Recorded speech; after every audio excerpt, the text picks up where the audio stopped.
Howdy, this is Jim Rutt, and this is The Jim Rutt Show.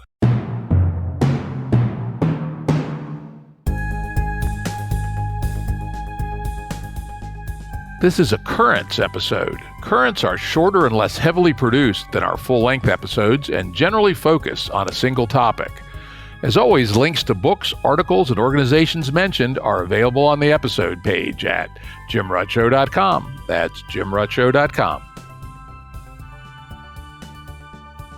Continuing our recent series of interviews with experts on what's happening in Ukraine, today's guest is Paul Goble, longtime specialist on ethnic and religious issues in Eurasia for the U.S. government and U.S. international broadcasting. Prior to retiring from the U.S. government, Paul worked in the intelligence community, the State Department, and U.S. international broadcasting. Since then, since his retirement, he has taught in Estonia at the University of Tartu, the Institute of World Politics in Washington, and other international universities. He has been decorated by the governments of Estonia, Latvia, and Lithuania for his work in promoting the restoration of Baltic independence. And he has a quite interesting blog at windowonEurasia2.blogspot.com. I think we're going to have to get this guy a domain name. It's kind of embarrassing to have a URL like that. Welcome, Paul. Thank you for having me. Yeah, this is an interesting time we live in, eh? Well, that's the Chinese curse. Exactly. May you live in interesting times.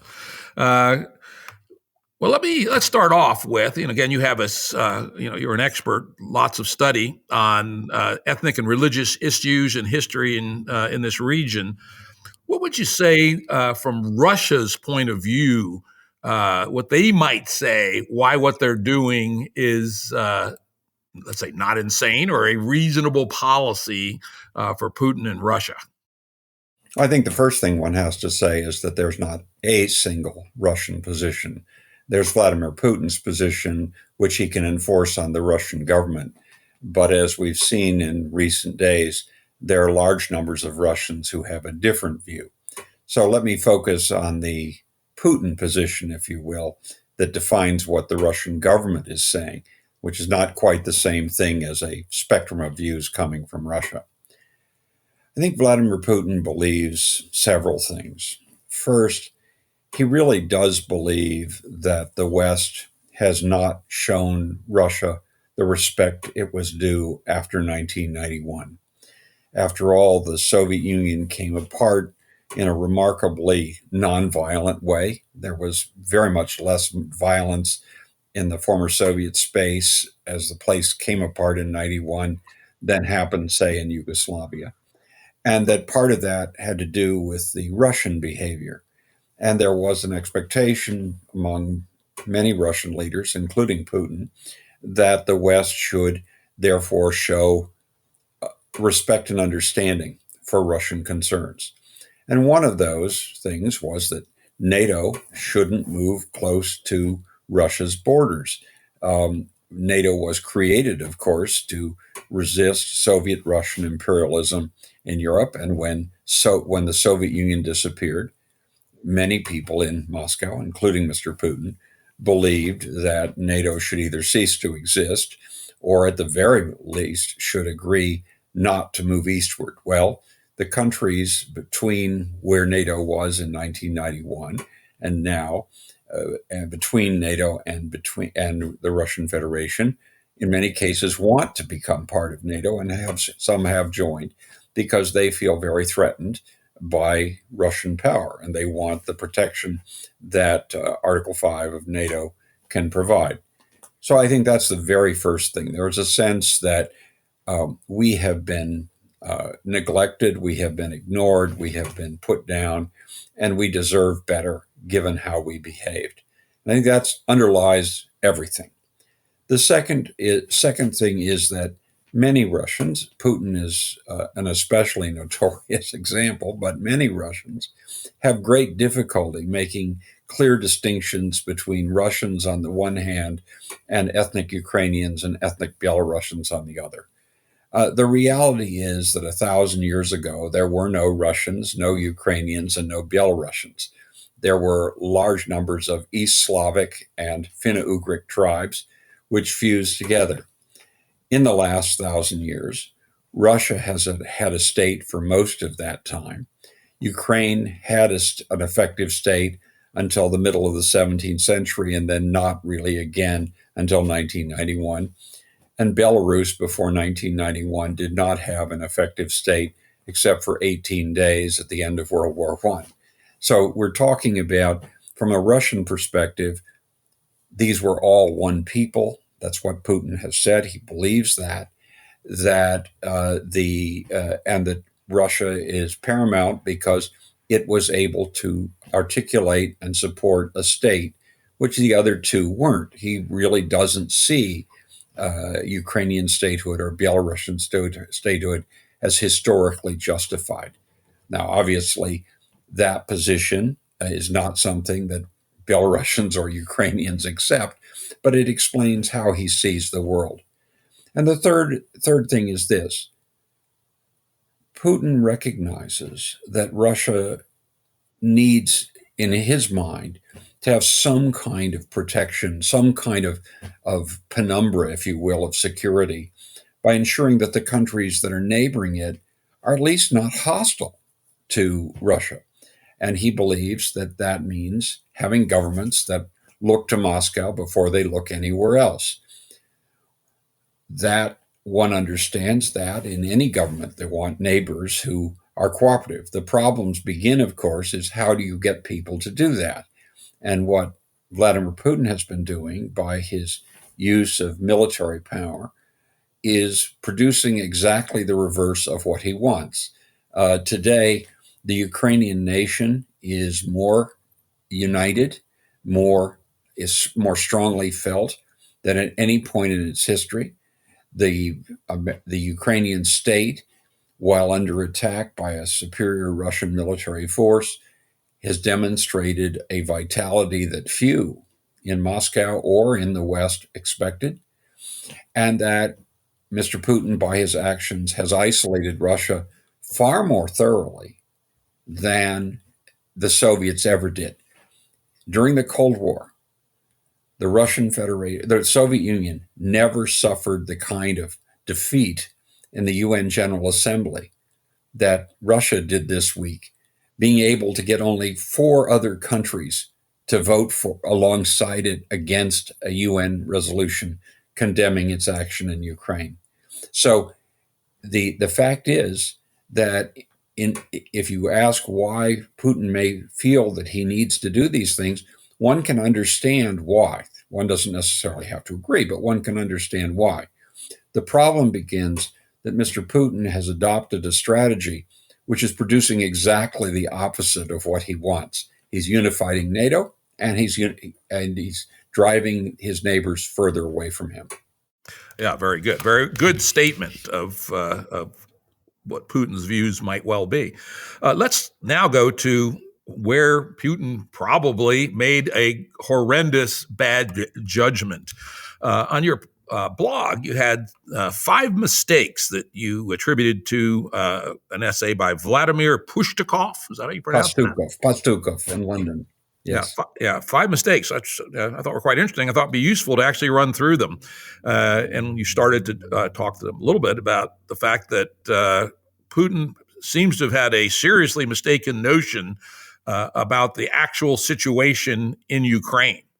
Who knows how much of this is info warfare, but we hear that Putin thought that the Ukrainian army would collapse in 4 days, and at least in the east, the tanks would be met by people with bouquets and all that. But as Pushtakov said, the nature of the Ukrainian revolution, its anti-colonial national liberation character, was grossly underestimated by Putin. That's absolutely true. But it should be said, at least to extenuating circumstance, that the fact is, a month ago, most commentators in the West didn't expect Russian troops to be met with salt and bread and flowers, but they did expect much less resistance. The ability of the Ukrainian army to resist, and of the Ukrainian people to support their army to resist, has proven to be vastly greater, certainly than Putin understood, but it's also been greater than most people in the West thought. So Putin was not as much an outlier in that mistake as some people might like to think. The track record of Western analysts on this part of the world has not been very good either. Do you have any ideas on what both the analysts and Putin might have gotten wrong about the military balance? I think that Putin's problem is a twofold one. The first is he listened to his own media and he believed his own propaganda, so that he didn't look very hard at what has been taking place. Ukraine is a very different place now than it was 8 years ago when Vladimir Putin moved into Crimea. In some ways, the ease with which Putin was able to take Crimea in 2014 convinced him that Ukrainians would not fight, they would not resist. But the fact is, once you move into the core part of the Ukrainian nation and the core part of the Ukrainian state, resistance has been growing. The army is much better now than it was. It's better equipped, it's better trained, and it's dealing with it's fighting for its homeland. Putin didn't understand that, doesn't understand that, and he expected that the Russian army, which to be sure is larger and has massively more weapons, would be in a position to roll over it. He didn't understand that the kind of fighting that was going to take place in Ukraine was not going to be the kind where Russian advantages were going to be as overwhelming as he expected. There is no more difficult military task than occupying major cities, because people can resist block by block, and they do. It's not an easy thing to do, and it really doesn't, unless you plan to level the city, which of course is what the Russians did in Chechnya and Grozny. It's a block by block fight, and that's where the training and views of soldiers and officers are very much more important than the super weapons that Putin has liked to talk about in his press conferences. Yeah, it's kind of funny. You think about Russian history. What about the famous example of Stalingrad, where they turned a city into a fortress, and despite the fact that the city was leveled, the Germans were unable to dig the Russians out. Well, I think that's an excellent analogy. That if Mr. Putin knew a bit more about military activities, and it's worth noting that Putin is not somebody with extensive military experience. One Russian commentator observed the other day that the people who call for war are almost in every case people who've never served in uniform. That people who've actually had to deal with thinking about how you attack and how you defend are much less, shall we say, sweeping in their predictions about what outcomes will be. Yeah, I mean, I've read a lot of military history, and I used to be a serious player of good, high-quality military simulation games and what have you. And one of the things that comes through in both games and reading is Clausewitz's friction of war and the unpredictability of what will happen is way greater than the fanboys like to think. Well, it's also true that Mr. Putin really doesn't focus on how people feel and what they think. He's much more convinced that if you have superior firepower, that's enough.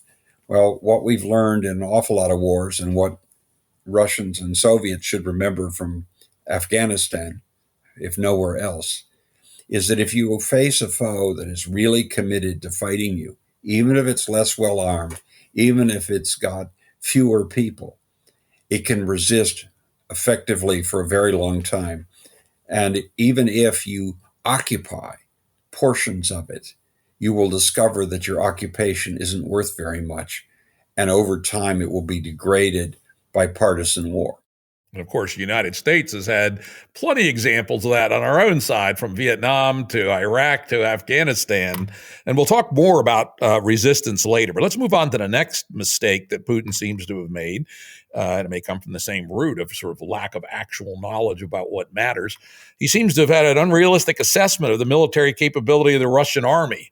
Its readiness, its morale. I've read some things that the quality of the non-commissioned officers in particular is surprisingly bad. And, in the Western armies, those are the core, really, of what makes armies good. And I also wonder about some of their doctrine. For instance, when the U.S. goes to war against a lesser power, the first thing it does is go for air supremacy. For whatever reason, Russians haven't seemed to have done that. And of course, we hear all these stories about terrible morale, people, a whole platoon surrendering to one guy, or people shooting holes in the gas tanks of their vehicles, what have you. So maybe talk a little bit about how Putin misread the capabilities of the Russian military. Well, part of the problem is that Vladimir Putin thought the Russian military was Russian. Half of the officer corps of the Russian army is ethnically non-Russian. In fact, it is ethnically Ukrainian. There are more ethnic Ukrainian officers in the Russian army than there are Russian officers in the Russian army, in ethnic terms.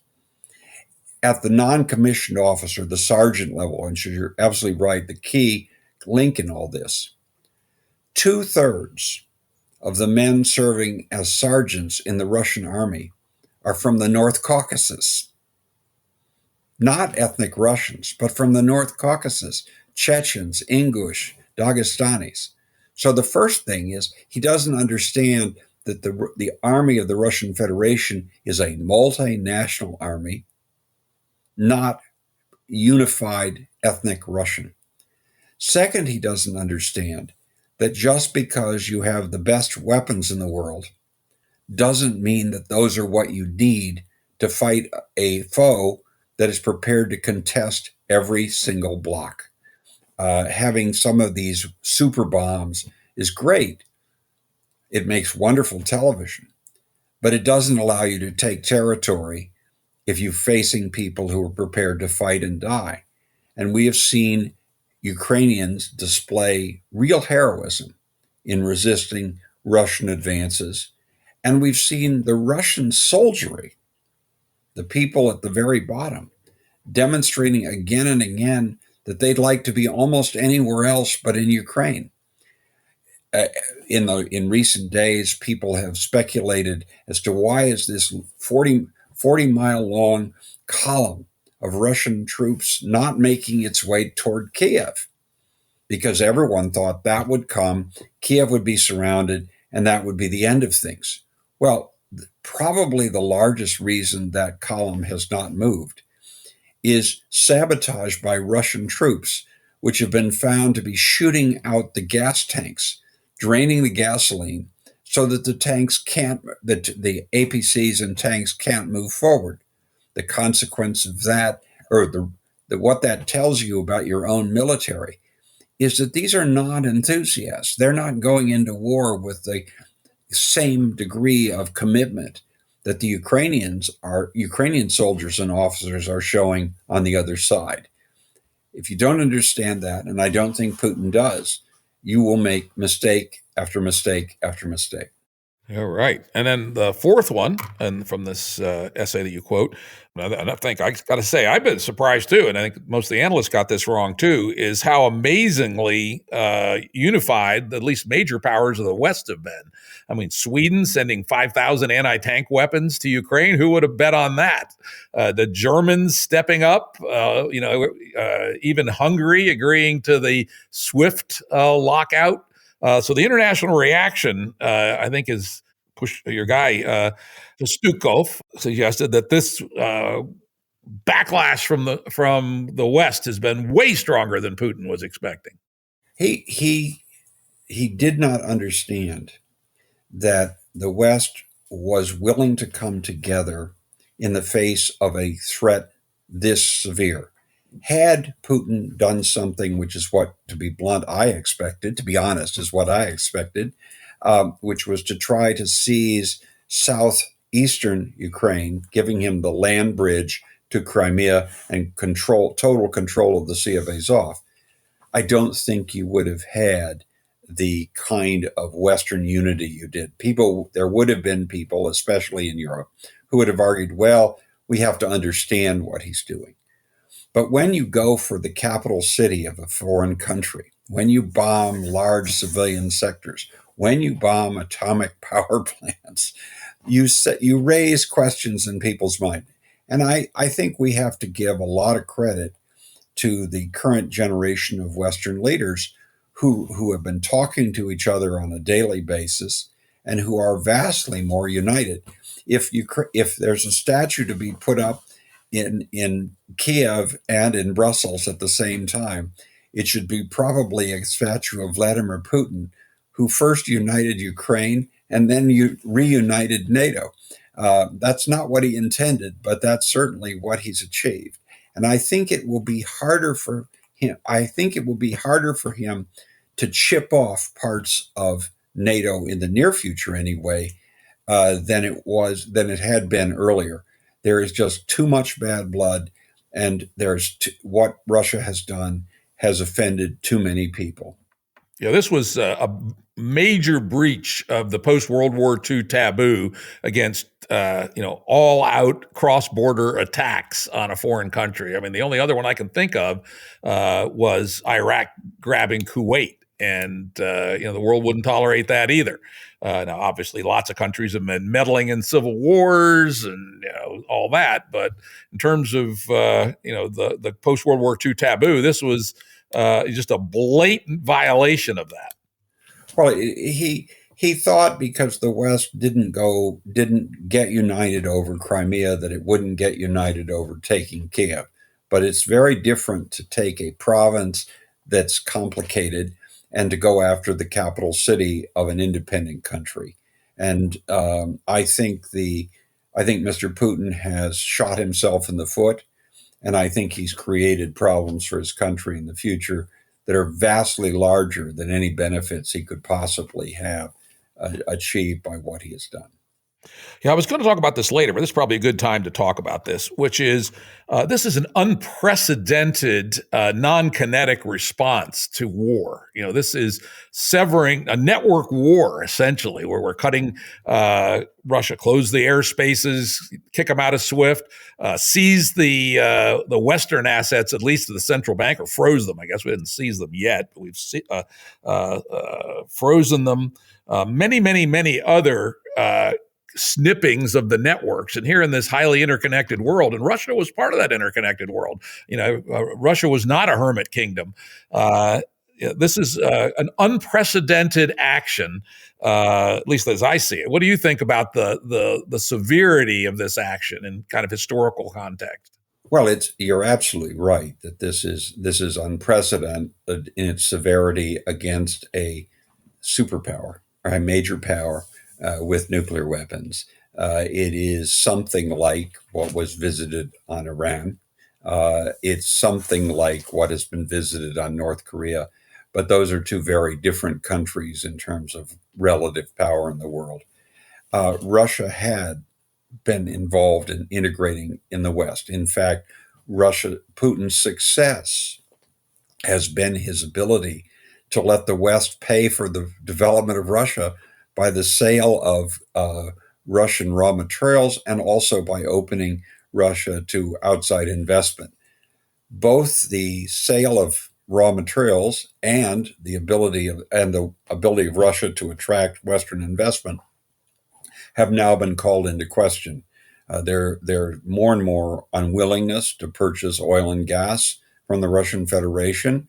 China may do some, but only at prices it sets, not at prices Moscow wants. So Russia isn't going to get money from the West the way it had been doing, which is a country that doesn't produce anything, doesn't manufacture anything that people want to buy. Puts a big crimp on the ability of that government to advance economically.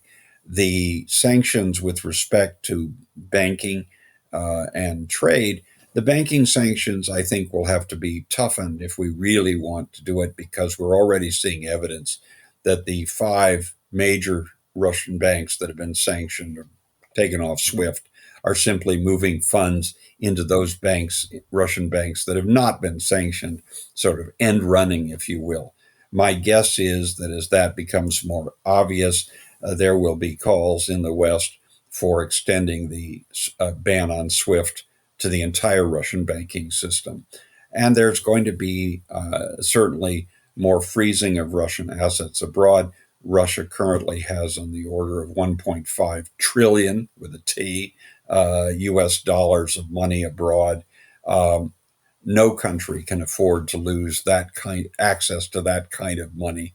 And if Russia does, it will mean that it will be it will be unable to increase its GDP and may suffer serious GDP losses for a decade or more. Yeah, it's interesting. And when I've seen this, it's kind of piqued some thoughts. The West has, or the world in general, particularly the West, has struggled to figure out how to do collective deterrence to aggression since World War I, right? The League of Nations. Well, it turned out that actually doing anything about Italy invading Ethiopia, or Hitler taking back the Rhineland, and then Austria, and then the Sudetenland, and then all of Czechoslovakia, just was too expensive to actually stop these folks. And then the United Nations was going to do the same. Truthfully, that never got tested because mutual assured destruction came along instead, which managed at great risk to humanity, nonetheless, to avoid general war in the post-World War II epoch.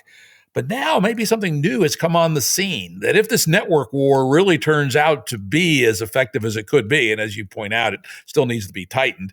I saw a very, very, very good proposal floating around someplace yesterday, which was the West should put a 90% tax on Russian oil.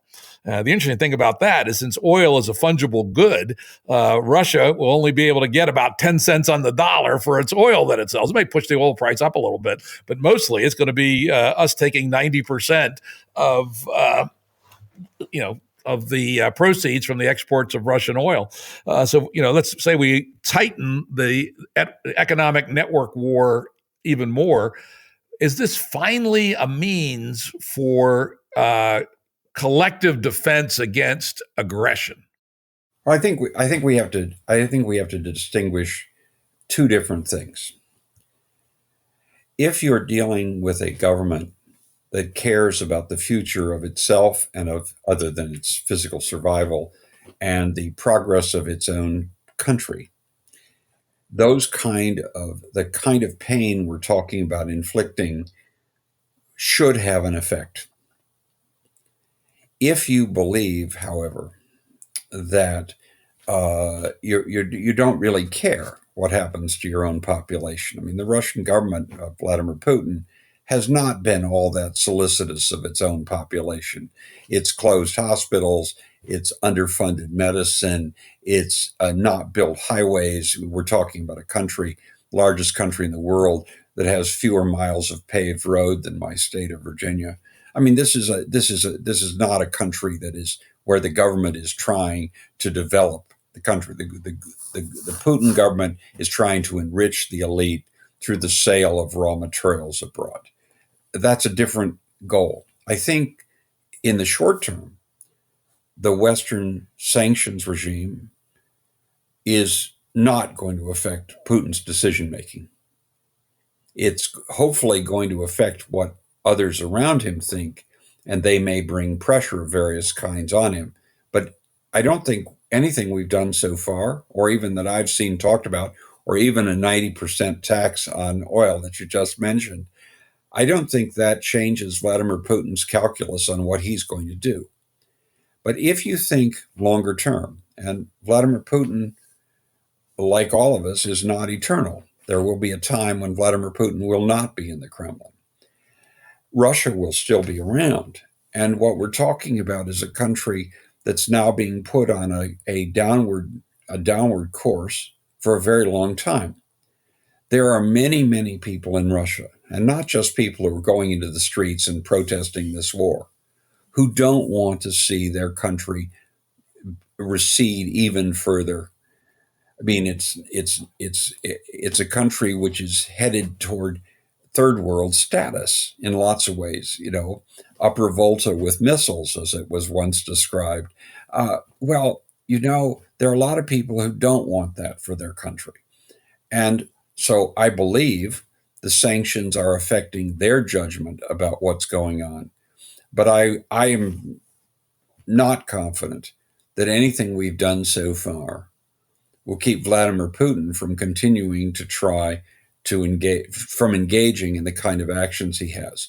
I think if you expect that, you're going to be disappointed. If you look at other Russians, and the Russian political system is bigger than Vladimir Putin, those people are beginning to peel off. My own view is that the most important development in Russia in the last 5 days is that the wives and children of members of the elite are now taking to the internet to denounce the war. That is very, very interesting. Their fathers and husbands are not doing it because if they did, they might be thrown out of the elite pretty quickly in, shall we say, very definite ways. But the fact that the wives and children are doing this tells me what the calculus is in those families. And as more and more people choose to do that, the people who are not speaking now may decide they have no choice but to present an increasingly united front against Putin. And that could bring about change. Not necessarily, but could be. Yeah. And by the way, I agree with you that nothing is going to stop Putin from his current course in the short term. It does not appear, other than losing, which could happen. We'll talk about that later. But with respect to this idea of collective deterrence, if it ends up damaging Russia sufficiently in the longer term, that is an example that the next aggressor has to take into consideration. Well, the problem is that if you have nuclear weapons, you don't need to deliver them to destroy the world.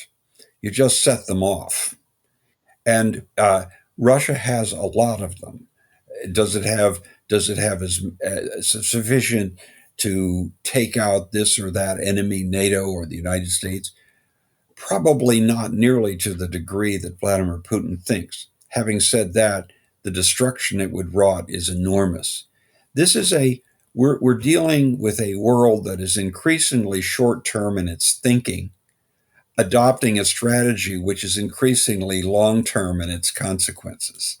And that creates political problems in democratic countries of enormous proportions because people want a solution yesterday.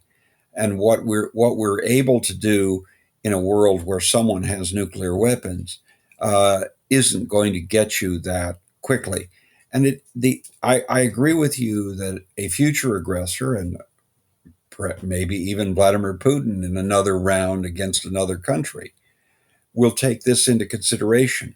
But there's another possibility, and that is that if you think you're going to lose big, you may be tempted to do even more radical and violent things against more targets in the short run.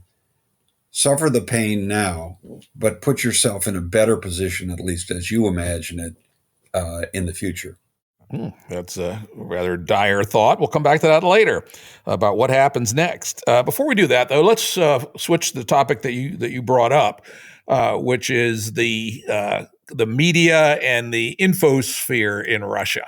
I don't know that much about it, but as I understand it, while things like broadcast media are, I think they closed down the last, was it Rain TV or something, the last independent TV station. Doge, yes. But the internet's actually relatively open in Russia.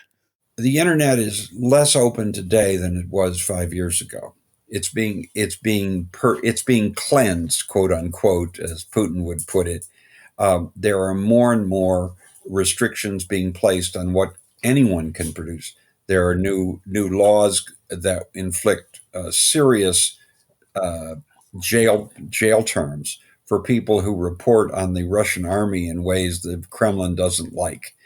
That's led in the last couple of days to several of the biggest internet portals in Russia. Echo Moskvy, which we've been living with for 30 years as sort of the flagship of opposition, of public thinking in Russia, has just announced it's closing down because it doesn't see how it can navigate in a world where almost any reporting could lead to massive fines and jail terms for its managers.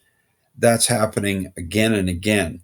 So it was true as recently as 3 or 4 years ago that the internet was quite free, or remarkably free, certainly compared to state television and the state-owned newspapers. It's less true today, and there is a emergence of a kind of Great Wall, Chinese-style Great Wall internet blockage to the West. I will tell you that my own experience today in going and looking at Russian websites, never before have I seen as many that weren't accessible as I did today, and that's not a good sign. So it's not that there's total control. People still have workarounds. People still can use VPNs, although VPNs are being countered in interesting ways in Russia, dangerous ways.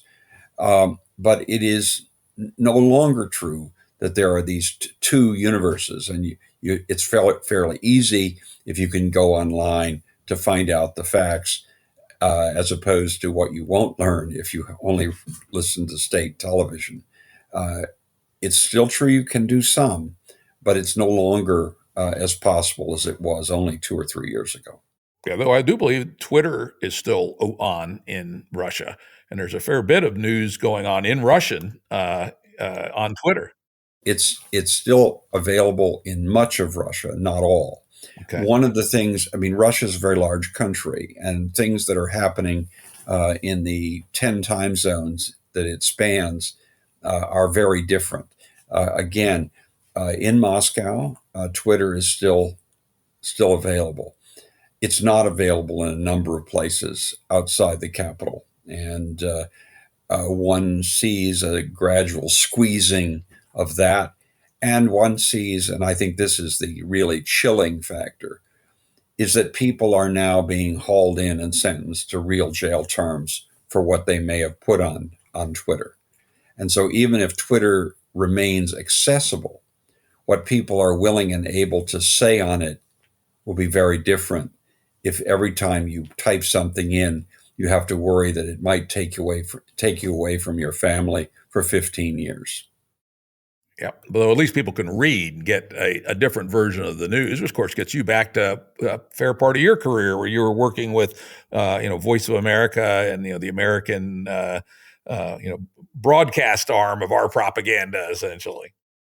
Well, that was mostly by shortwave. It was in a time when there was no internet. The communication world has changed. The problem is that people no longer use internet as much as they did, and the other problem is that the internet is something which promised a completely free environment, but we've now seen that there are ways that those who don't want freedom of information can work against it, and we have to be very sensitive to that. We tend to proclaim victory and then look away a little bit too often in this country, anyway. Interesting. So, with all that said, what do you think the prospects are for a real anti-war movement to spin up in Russia? I think that the longer Ukrainians resist, and that resistance will extend even if their capital city and other major cities are occupied, even if Vladimir Putin proclaimed that he now has a government in Ukraine that is pro-Moscow. That the number of Russians who will oppose, number of Russian citizens who will oppose Russia's actions in Ukraine is going to grow. It is already, in my mind, staggering. I mentioned a few minutes ago the fact that family members of elite groups, elite officials, are now taking to the internet to express their opposition to the war, because it probably means they can't live or study abroad or get access to Western goods, but they're doing it. I expect to see more of that. One of the things that's going to hit Russia especially hard is medicines. If the Russian government can't import medicines, there are going to be people who are going to be increasingly angry. One of the reasons that Russians have died at far greater levels, or numbers in percentage terms, from COVID is that they haven't had access to the medicines that are available in American or West European hospitals. That situation is now going to get worse, and one can't expect the Russian people to be happy about it. And the ability of a Russian government to change that is very limited, because the expense of building a pharmaceutical industry, which you have mostly destroyed over the last 8 years through what Putin calls his healthcare optimization program, which simply means cutting everything that you can cut, has left that country in a precarious situation. So I think that there will be ever more people in Russia opposed to the war. And I also believe that even if Russia does occupy all of Ukraine, it will face a partisan war against it that will last a very long time, and will mean that there will be Russians coming back in body bags because of Vladimir Putin's policies. Let's talk. I'm going to jump ahead here on my topic list and talk a little bit about the prospects. Let's assume Russia wins. Maybe ugly, but they keep leaning in, etc. But we'll come back again to the scenarios: win, lose, or bog down. Let's assume they win. Let's talk a little bit about this idea of a hot resistance, which continues to send body bags back. I've had two other experts on in the last week, and both of them argued against a heavy hot resistance in Ukraine for two different reasons. The first one argued that there's really not much history of modern people being willing to pay those costs. That if we look at the places where hot resistance has occurred, it's been pre-modern tribalist people in the main. And then the second argument, which was a most recent episode, the expert said, Ukraine's too old. Hot resistance is a young person's activity. Look at Vietnam, look at Afghanistan, look at Iraq. The average age in Ukraine is surprisingly old. They're not going to, the old duffs aren't going to get off the couch. What's your thought on that? With respect, I would challenge both of those contentions. Let's hear what the expert says. The first reality is this. It took the Soviet Red Army 10 years after 1945 to pacify the 10% of Ukraine, so-called Western Ukraine, that Stalin took in during that war. 10 years there was resistance on the ground, and it was serious resistance. It required large numbers of Soviet troops. There were large losses. And of course, at that time, the Soviet government controlled the information about this, but we now know something about just how effective it was. There is even a kind of cult in Ukraine about these people as a role model of how you resist an imperial power. The second is this. It is true that the Ukrainian population today is older than it has ever been. It is also true that it is not quite as old as the population of the Russian Federation on average, because Ukraine has, it's hard to say in the last year or two, but it has had somewhat higher birth rates, even though it has, life expectancy has increased. The pandemic years make very difficult to say that. But it's certainly true that within Ukraine itself, you don't need to look to Afghanistan or somewhere else. Ukrainians have resisted, and they resisted remarkably effectively against a superior force for a decade. For a decade. That's not something that should be ignored, because Ukrainians haven't ignored it. There is another factor at work which I think neither of those objections focus on. Let's say that Vladimir Putin occupies Ukraine and opens the border between the Russian Federation and Ukraine, or even annexes Ukraine, which he's talked about. Okay, you do that. You do two things which are not in Moscow's interest. The first is adding 40 million Ukrainians to the mix of the population of the Russian Federation will mean that the population of the Russian Federation will go from roughly 75% of the total being ethnic Russian to about 50%.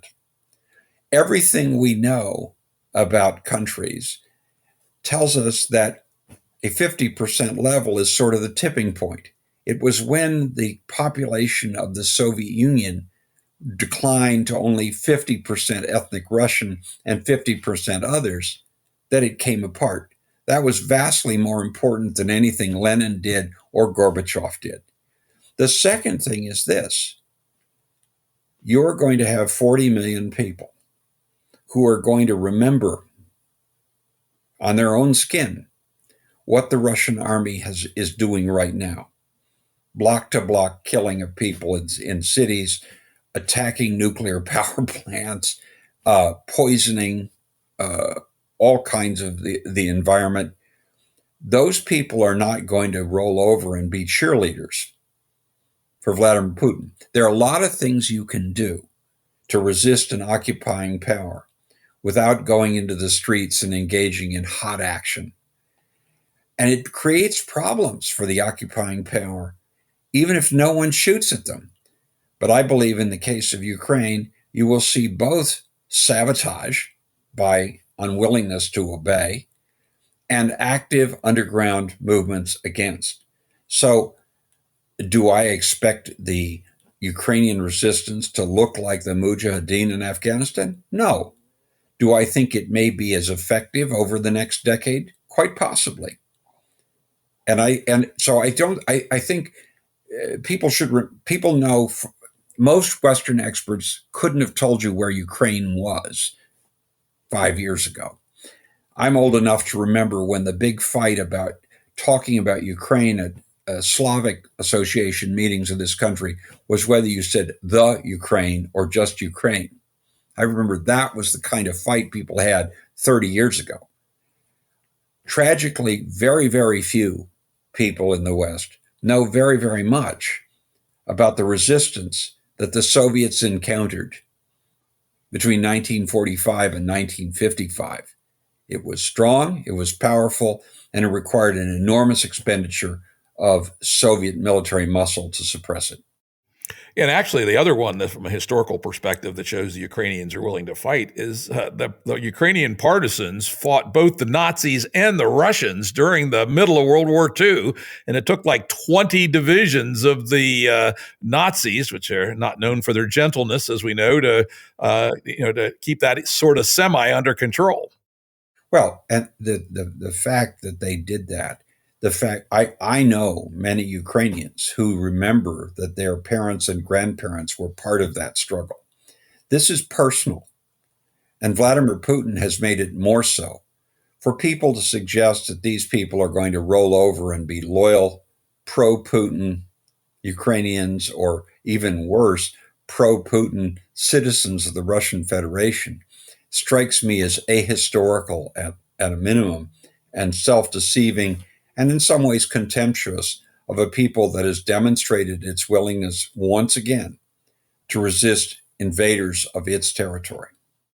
Yeah, I also always look at the balance of technology when you think about combat in general. For instance, the American Civil War was such a shit show in some ways because none of the generals, except maybe Longstreet, realized that the innovation of the mini ball, of all obscure things, had changed the relative power of the offense and defense at the Napoleonic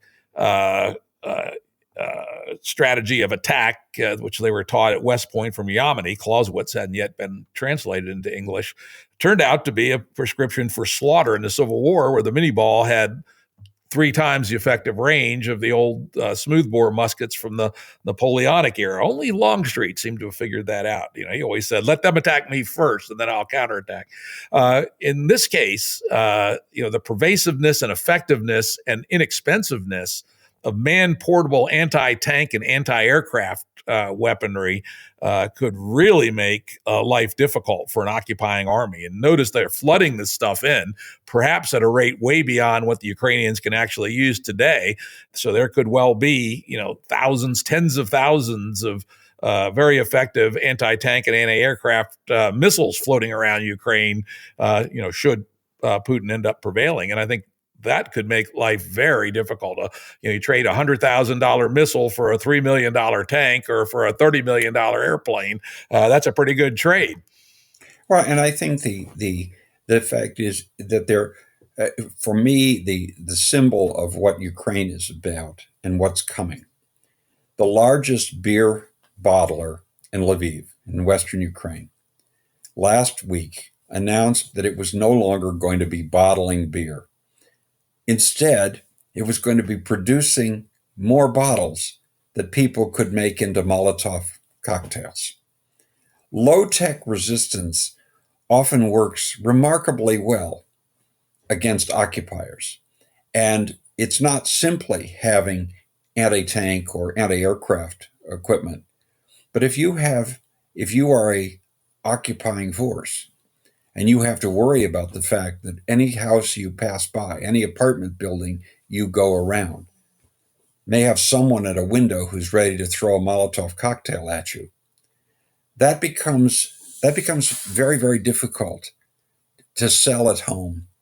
And it's going to be very, very hard for Putin to sell it if that's the direction things go. So if we talk about a Russian victory, which I no doubt someone will do if they take Kiev, we're talking at best a Pyrrhic victory. And at worst, something that could lead to the unraveling of the Russian Federation as a whole. Interesting. That goes to my next question, the one that I ask every expert on this topic. Go down that road. What do you think the chances are somebody overthrows or assassinates Putin in the relatively short term?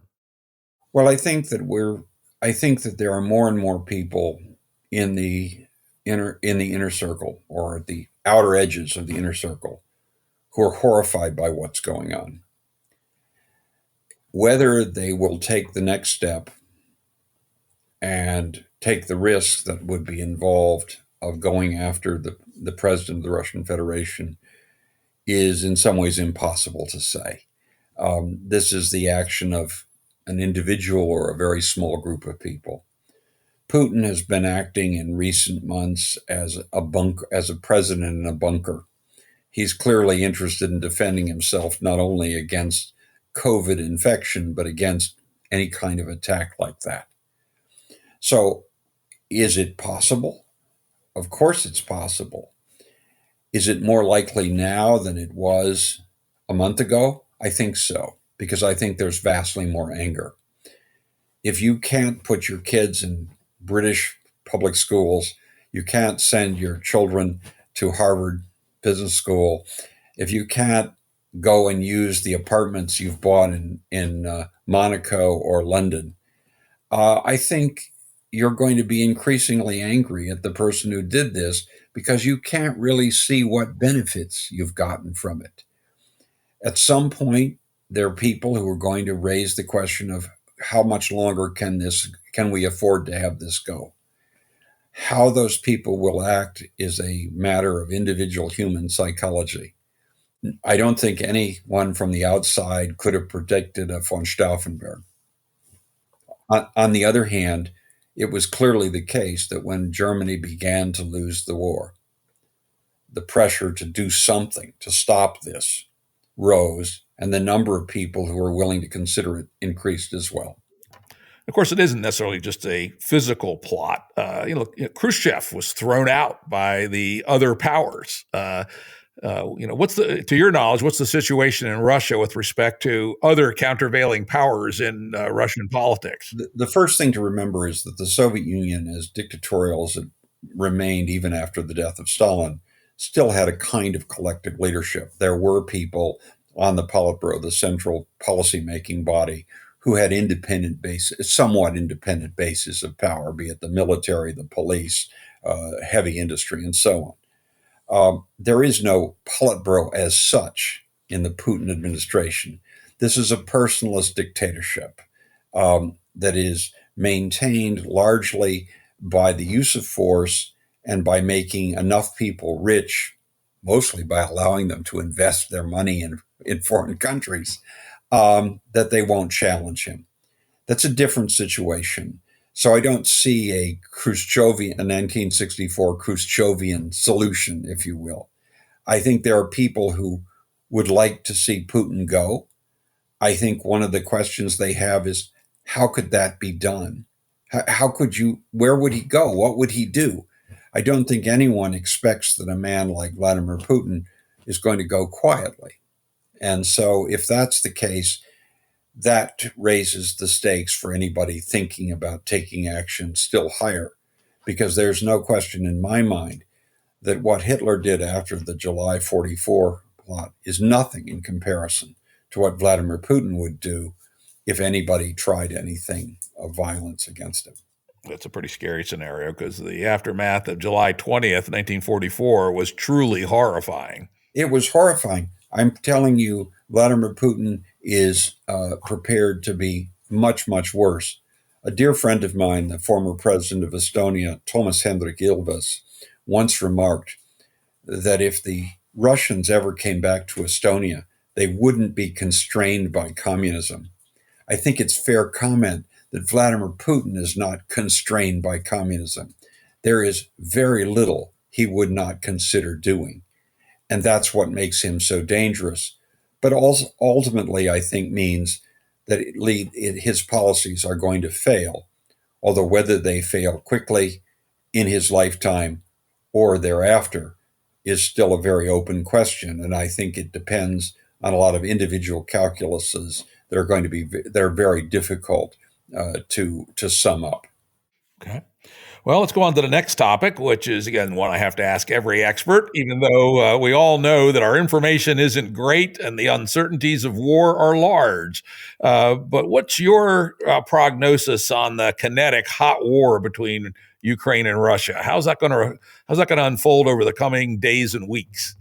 I expect the Russian army in a matter of weeks, if not days, to take most of the major cities and most of the key transport nodes where railroads intersect in particular.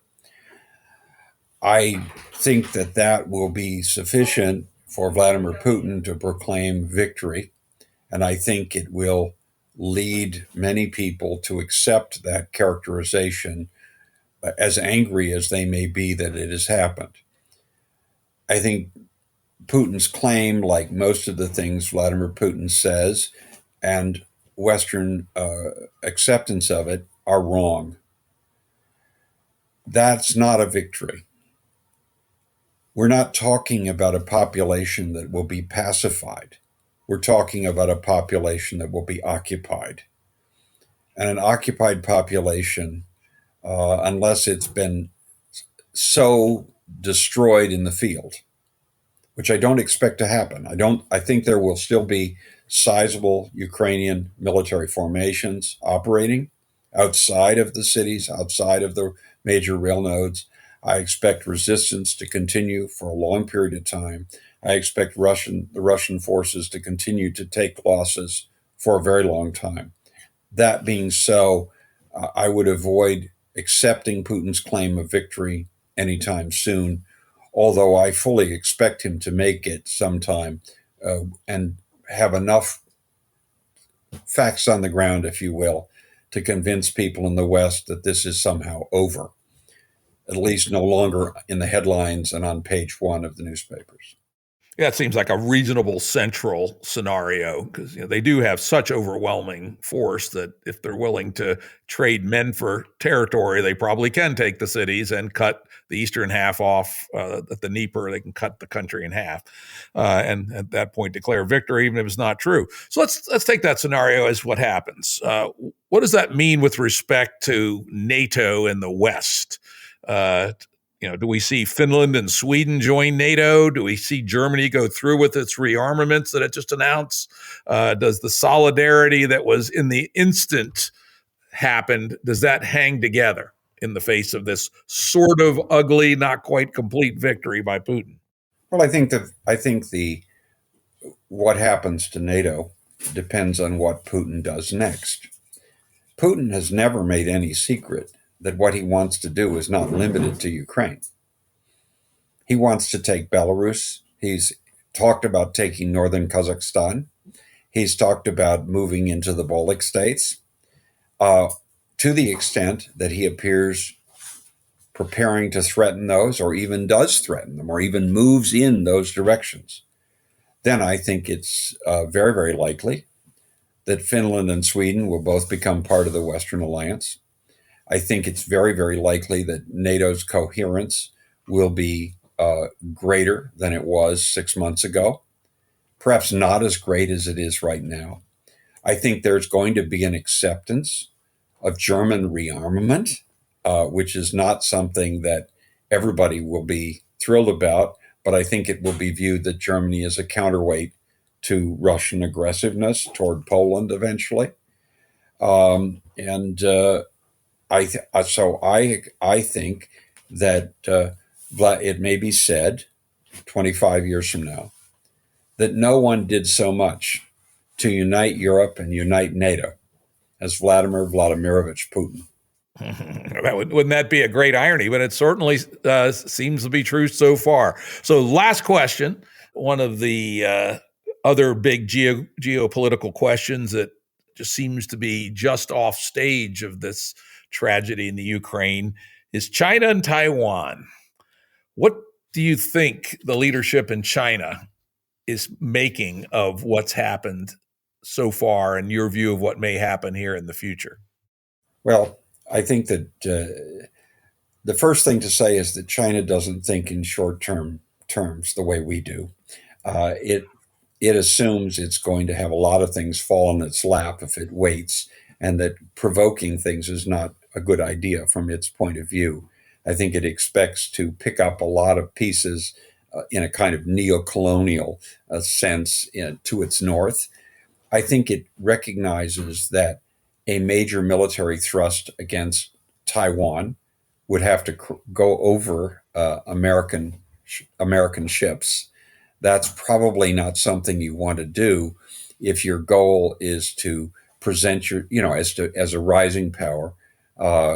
Provoking the United States is probably not something you want to do. I personally think the Chinese will continue to put pressure on Taiwan. They expect to have Taiwan reintegrated fully into their country eventually.